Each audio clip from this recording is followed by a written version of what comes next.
I think it's such a core part of who we are, isn't it? Who we love and how we want to imagine kind of a future and having a family and a home.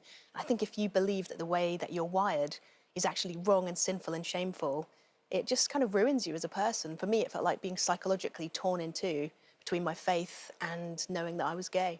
And being heavily involved in your faith, like we say, at 13 you were writing and performing songs, and suddenly you had record deals, you were performing worldwide for people. So that was a huge part of your life, which you then completely battled against because you were constantly thinking, well, this goes against what the faith is telling me. Yeah, it's just terrible, isn't it? I mean, faith was crucial to me, and then obviously my orientation was a crucial part of who I was, and it just felt like there was this war going on. And I knew I was gay from the age of about 12 or 13. And as you say, my kind of church music career, where I began writing religious music and playing it, that kicked off about the same time. So I kind of had this career that I was passionate about, that I could see turning into a full-time job, performing religious music around the world. And yet I knew if I did go for that, I wouldn't ever be able to have a girlfriend or a wife. Yeah, or the life that exactly. soulmate, as you mentioned in the book. But you're talking about this mantra that you sort of live by constantly, if only they knew, if only the people around me knew. So this, you couldn't be honest at all. And from the age of 13, you knew what was going on within your own self, to the point where you did speak to a priest at one point. I did. And he tried to basically pray this out of you. Yeah, well, I went to confession, Catholic confession. I thought maybe that would work. When that didn't work, then I actually voluntarily went for an exorcism, because I was so convinced that being gay was wrong, because that's what I'd been taught by the church as I grew up. And it was just quite frightening. I was 16 at the time. People were placing their hands on me, telling the demons of homosexuality to come out. And it was just really traumatic. So it's taken a lot of therapy to realise actually that being gay is quite a natural, normal thing. And for me as a Christian, to actually see it as part of the way that God has made me, and that there actually isn't any war that I need to fight.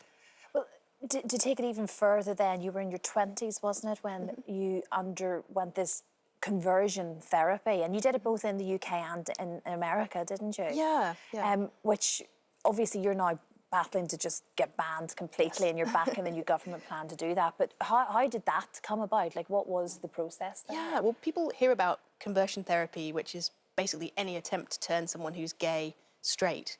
And for me, it looked like, you know, going to confession, it looked like having an exorcism, but it also takes more subtle forms. And that was in my 20s, and it was forms of counselling, really, where I went to Christian counsellors who believed being gay was caused by trauma. So they would see that everybody was actually born straight, and that something bad had happened to you, and that was why you were gay. And so they spent years counselling me, trying to dig up these memories that didn't exist. You know, maybe there was sexual abuse, maybe there was something wrong with the way I was raised, and sowing all these very unhelpful ideas in my mind, because I had a great upbringing and a wonderful, loving family. So I'm really passionate to see these practices stopped, so that no one else has to go through the sort of stuff that I have. And just adding to the confusion that you were feeling at that stage, I can only imagine how you felt at the end of this. Yeah, even more therapy. shameful and worse. Yeah, of course. But it took you becoming gravely ill, Vicky, before you really sat up and thought, I have got to change my life. I've got to be who I am. Yeah.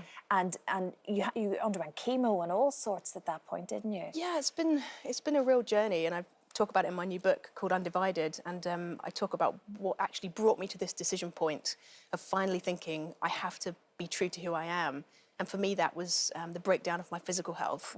So I'd obviously suffered a lot of kind of mental strain, as you can imagine, from all of the kind of conversion therapy and the shame. And I thought maybe it was just going to be depression and anxiety, but it ended up affecting my body. I developed an autoimmune disease that required a form of chemo to treat it, and it was actually in a hospital bed, basically having had a physical and a mental breakdown around the age of 30, that I thought I have to be true to myself. I have to be authentic.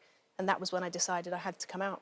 And what was that next step? Was that then just approaching your family? Was that the first step to this road? Yeah, chatting to my family, chatting to my close friends.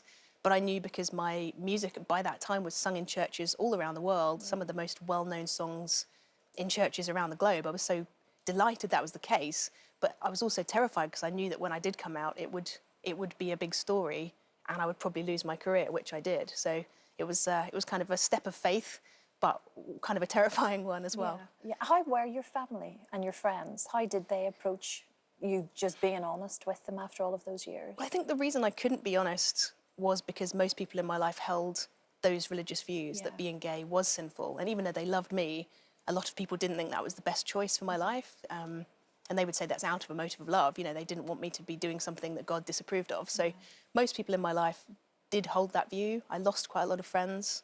Thankfully, my family really stood by me, and they're trying to understand and get to know the way I see the world.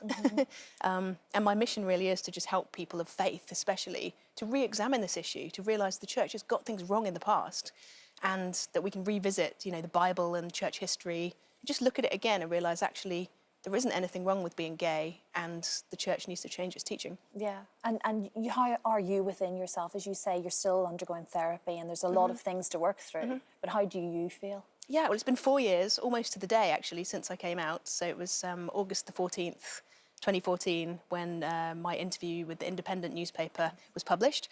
And so, yeah, it's been an interesting 4 years, and I feel just so free. And I think in writing my book, I wanted to set other people free. And it's not really a book about being gay or Christian. It's actually just a book about authenticity and conveying the message that actually life is very short, and we need to be ourselves. And I can honestly say that despite all of the cost, despite all of the craziness that I've been through, the freedom to be yourself is such a gift. And I think authenticity is the biggest gift we can give back to the world, and the only way really that we can be ourselves.